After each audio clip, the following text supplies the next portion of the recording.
Hi, in front of me I have HTC Desire 12 Plus, and I'm gonna show you how to take a screenshot on this device. First, we need to go to the screen we want to capture, so let's open, for example, Chrome.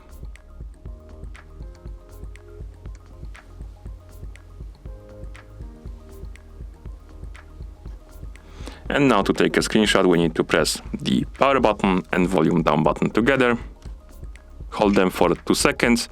You will see this animation on the screen, and the notification will appear in the notification panel that the screenshot was captured.